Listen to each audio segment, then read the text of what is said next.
अपने आत्मा दूसरा ये एग्जाम्पल समझिए कि जैसे सेब विक्रेता होता है, उसको सेब कितनी प्रिय होती है, कितनी कॉस्टली होती है। 1 2 3 4 10 यदि सेब खराब हो जाती है, वो उन सेब को उन सेबों में नहीं रख सकता जो स्वस्थ है। वो भले ही उसको खूब कष्ट होता है, दुख होता है, उसको ये पता है कि देख मेरे को 100-200 रुपए की हानि होगी, वो फिर भी उन खराब सेबों को उठा के और कूड़े में फेंक देता, उसने सूअर खा कर। भले उसकी आत्मा दुखती है कि मुझे कितनी हानि होगी, लेकिन रख नहीं सकता कि ये और भी डूब देंगी। तो हम खराब सेब हो गए थे और परमात्मा ने हमारे को वहां से फेंकना अनिवार्य समझा था। ये एक और एग्जाम्पल आपको बता जा रहा है। अब परमात्मा ने हमारे से आकर पूछा कि बोलो भाई कौन जाना चाहता है इसके साथ। तो हम अपने पिता के सामने बोल नहीं सके, शर्मिंदा हो गए, लज्जित हो गए, नीची गर्दन कर ली, क्योंकि वो पहले ही कहा करते थे कि इस पर आसक्त ना होना। वो सन्नाटा छा गया, साइलेंट हो गया, सब कुछ शांत हो गए। तब परमेश्वर ने कहा कि क्यों भाई ज्योति निरंजन, ये तो कोई नहीं बोल रहा, तू कह रहा था मेरे साथ जाना चाहते हैं। उसी समय एक आत्मा खड़ा हुआ और उसने खड़ा होकर के कहा कि पिताजी मैं इसके साथ जाना चाहता हूं।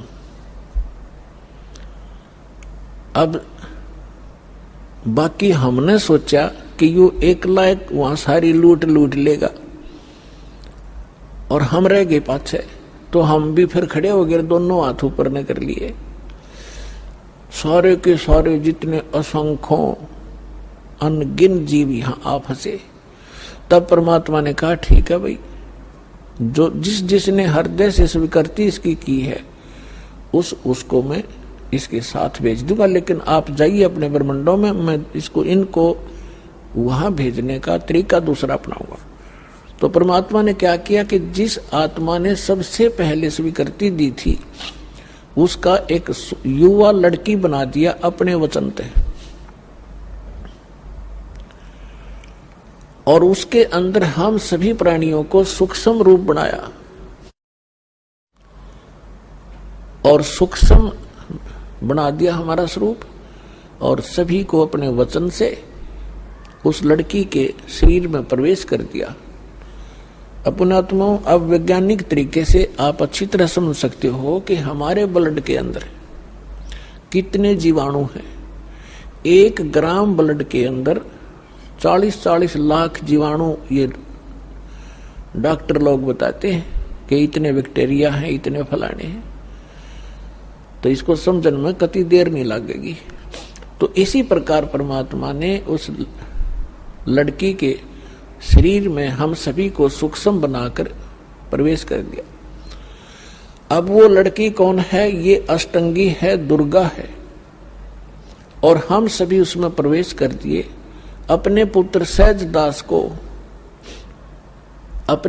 सहज दास को जो परमात्मा ने सबसे पहले 16 वचन से उत्पन्न किए थे, उनको ही वो विशेष वहां की व्यवस्था के लिए प्रयोग करते हैं। तो सहज दास को कहा कि जा इस अपनी बहन को ले जा और इस ज्योति निरंजन के पास उसके ब्रह्मंडों में छोड़िया, और उसको बता देना कि मैंने इस लड़की को, बेटी को एक वचन पावर दे दी है, जितने जीव वो कहेगा या उत्पन्न कर देगी वचन से, और जितनी आत्माओं ने तुम्हारे साथ जाना चाहा था इसके शरीर में प्रवेश है। सहजदास ने जाके सब कथा सुना दी और लड़की को छोड़कर वापस आ गया। अब इस ज्योति निरंजन ने, अब ज्योति निरंजन के मन में ये दोष आया, अकेली युवा लड़की को देखकर इसने यह एक और भयंकर गलती कर दी।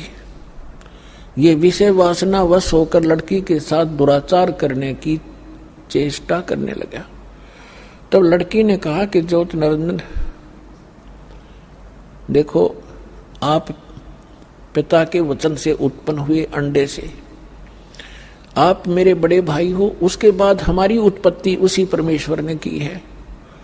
मैं आपकी बहन और आप मेरे बड़े भाई, ये दुष्कर्म ना करें। मेरे को परमात्मा ने वचन दिया है, वचन शक्ति दे रखी है, जितने जीव आप कहोगे नर और मादा मैं वचन से उत्पन्न कर दूंगी। लेकिन उसने एक नहीं सुनी और उसी समय उसने उस लड़की को, परमात्मा ने एक और रजा बख्शी थी कि उस लड़की को प्रजनन इंद्री नहीं लगाई थी, बाकी शेष सब फीचर्स जो थे वो सब लड़की वाले थे। तो उसने अपनी नख रेखा से, नाखूनों से प्रजनन इंद्री बना ली। अब लड़की ने देखा कि जुल्म करेगा, मेरी इज्जत लूटेगा, तो उसने एकदम सूक्ष्म रूप बनाया और वो जो ही उसके साथ दुराचार करने की स्थिति में हुआ, मुंह खोला बकवाद के लिए, उसके मुख के माध्यम से पेट में चली गई। और वहां जाकर के उसने पुकार किया कि हे पिताजी मेरी रक्षा करो, मेरे साथ इसने ऐसा दुर्व्यवहार किया। परमात्मा को पता था कि तुमने यही टिंडे देगा यू, उनको पहले ही मालूम था। हो गया शुरू ड्रामा इसका। तब अपने पुत्र जोगजीत का रूप बना के, जो प्रथम 16 उत्पन्न हुए थे, उन्हीं के रूप में परमात्मा यहाँ आते हैं और उसके लोक में भी जोगजीत रूप बनाकर गए थे। और वहां प्रकट होकर के कहा कि ज्योति निरंजन सुन दे अब वचन परमात्मा का, तूने एक महान दोष कर दिया इस सच्चे लोक में, और ऐसे सच्चे लोक में ऐसे जुल्म करने वाले को ये दंड लगता है, ये दोष लगता है, अपराध लगता है, उसको एक रोग लगता है। आज से तेरा नाम काल होगा। लड़की को तूने बदतमीजी से दुखी किया और तेरे पेट में ये चलेगी, तूने इसको निगल लिया। और 1 लाख मानव शरीरधारी प्राणी तू डेली खाया करेगा और 1.25 लाख उत्पन्न किया करेगा।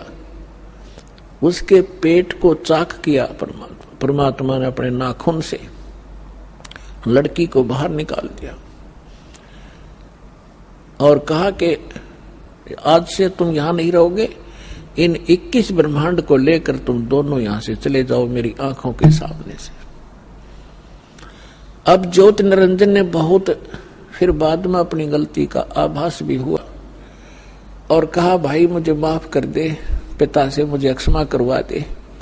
वो अपना भाई समझ रहे थे, जोगजीत समझ रहे थे वो स्वयं परमात्मा।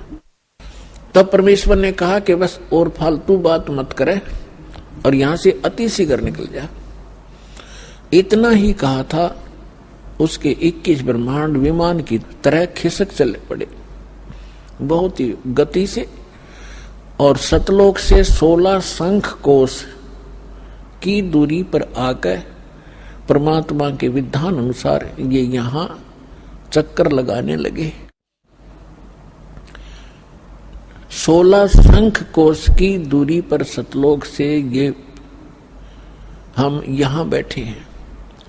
नील पद्म शंख, जैसे हम गिनते हैं ना 1000, 10,000, लाख, करोड़, 10 करोड़, अरब, 10 अरब, खरब, 10 खरब नील, 10 नील पद्म, 10 पद्म, फिर शंख। तो ऐसे 16 शंख कोश, एक कोश के अंदर लगभग 1.5 मील होता है और 1 मील में लगभग 1.5 किलोमीटर होता है, यानी लगभग 3-3.25 किलोमीटर एक कोस में होते हैं। तो 48 शंख किलोमीटर की दूरी पर हम सतलोक से यहाँ आ गए। ये काल और ये दुर्गा